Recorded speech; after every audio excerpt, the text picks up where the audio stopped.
کل کی گفتگو اگر آپ کے ذہن میں ہو تو میں نے آپ کے سامنے یہ بات رکھی تھی، اور پھر وہیں سے گفتگو کا آغاز کیا جاتا ہے کہ جس وقت امام عرش مقام، امام ہمام، امام پاک سیدی امام حسین علی جدہ علیہ السلام جب مدینہ منورہ کو خیر آباد کہہ کر مکہ المکرمہ کی زمین پر آپ نے اپنے قدم رکھے، تو اس وقت اکابر اصحاب نے جو اس وقت موجود تھے انہوں نے یہ عرضی لگائی کہ حضور اس وقت روئے زمین پر آپ سے افضل ترین ہستی ہماری نگاہ میں کوئی نہیں ہے۔ یہ سیدنا عبداللہ ابن عباس فرماتے ہیں کہ آپ نواسے رسول ہیں،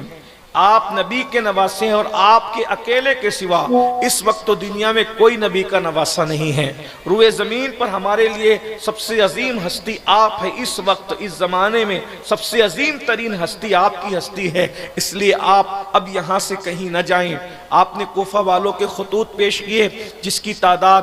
150 ہم بیان کرتے ہیں، حالانکہ مورخین نے اور بھی لکھا۔ یہ اپنے نئے سننے والوں کو میں یہ بات بتا دوں کہ کربلا کا واقعہ نہیں بلکہ تاریخ میں جتنے واقعات ہیں ان میں بہت اختلافات ہیں، لیکن ہماری یہ کوشش ہوتی ہے کہ اقوال سب بیان کر دیں تاکہ آپ اپنے ذوق کے اعتبار سے اس کو قبول کریں یا نہ کریں۔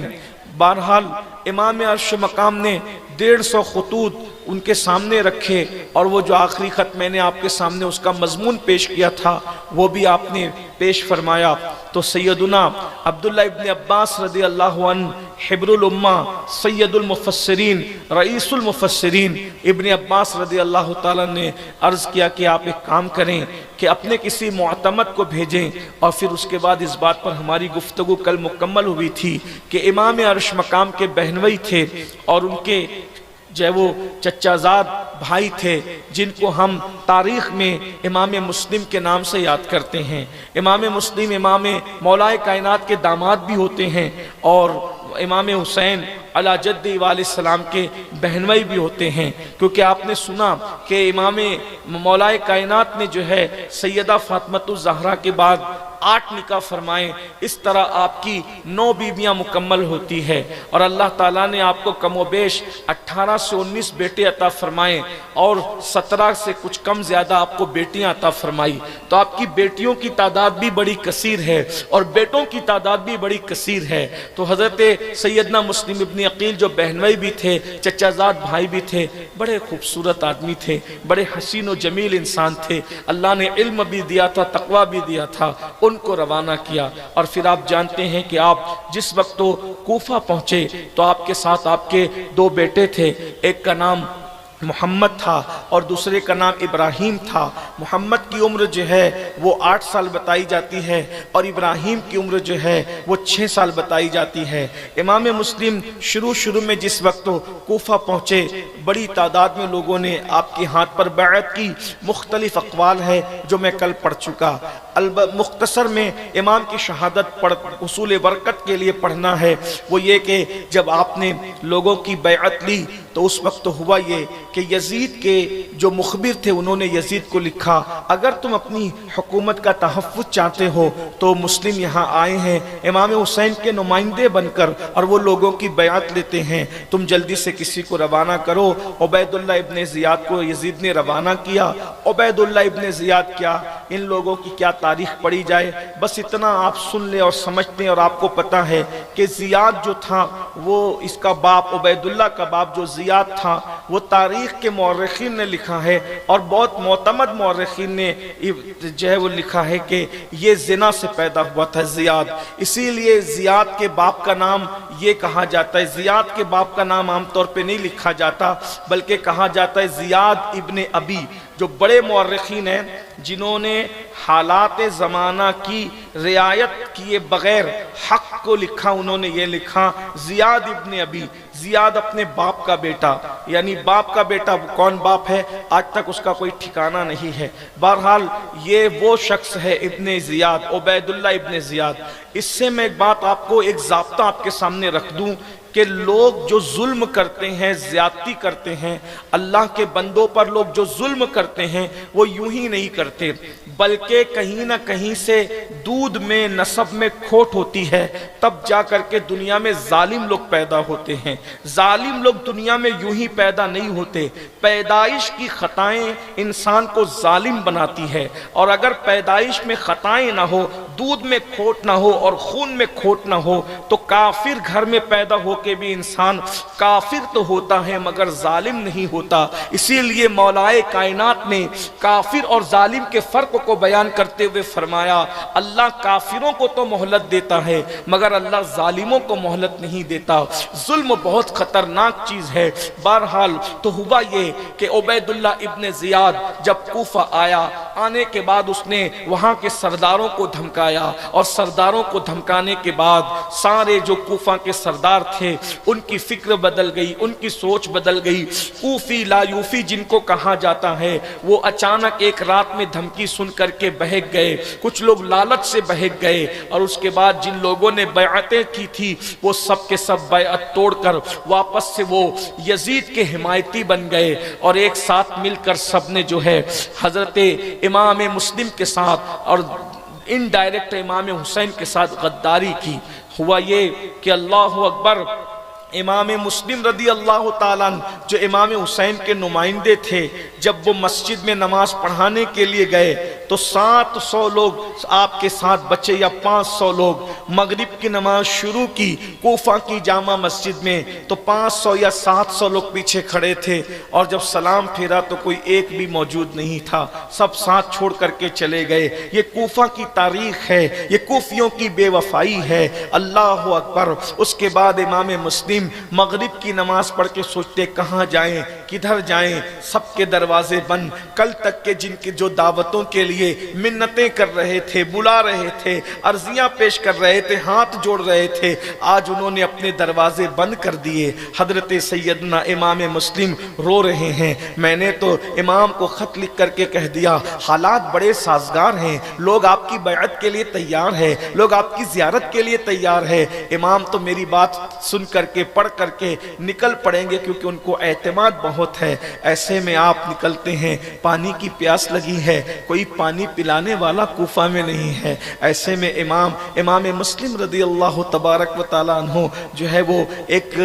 گھر کا دروازہ کھلا ہوا تھا، ایک بوڑھی عورت اپنے بیٹے کے انتظار میں بیٹھی ہوئی تھی، اس کے گھر کے پاس جاتے ہیں اور جا کر کے کہتے ہیں، مائی مجھے پانی پلا سکتی ہو؟ اس نے پانی پلایا، اور پانی پلانے کے بعد آپ بیٹھ گئے تو اس نے کہا، اے اجنبی مسافر، تیرا چہرہ تو بڑا نورانی لگتا ہے، تیرے چہرے پر تو بڑی سعادت کے آثار ہے، لیکن تو پانی پیا، اجنبی آدمی ہے، تیرا یہاں بیٹھنا میرے گھر کے سامنے اچھا نہیں، جاؤ اپنے گھر جاؤ، جاؤ اپنے گھر جاؤ، جاؤ اپنے گھر جاؤ۔ آپ کی آنکھوں میں آنسو تھے، مائی میرا کوئی گھر نہیں۔ پوچھا آپ کون ہیں؟ تو فرمایا کہ جس کو بڑے چاو سے بلایا تھا کوفہ والوں نے اس کے ساتھ دھوکہ کر دیا، میں وہی مسلم ابن عقیل ہوں۔ اتنا سننا تھا، وہ اہل بیت کی عاشق تھی، وہ فوراً قدموں پہ گر پڑی، قدم بوسی کی، اور اس کے بعد کہا، مالک آپ میرے گھر میں چلیں، آپ میرے گھر میں قیام فرمائیں تاکہ میں آپ کی میزبانی کروں اور سیدہ کی بارگاہ میں سرخرو ہو جاؤں۔ المختصر یہ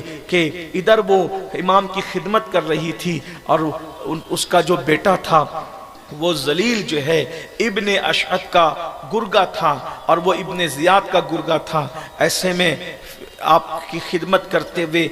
وہ بڑی عورت بڑی اپنے آپ کو سعادت مند تصور کر رہی تھی۔ اس کا بیٹا آیا، بیٹے کو پتہ چلا کہ ماں جو ہے وہ بار بار کمرے میں آتی جاتی ہے، بڑی مسرت سے، بڑا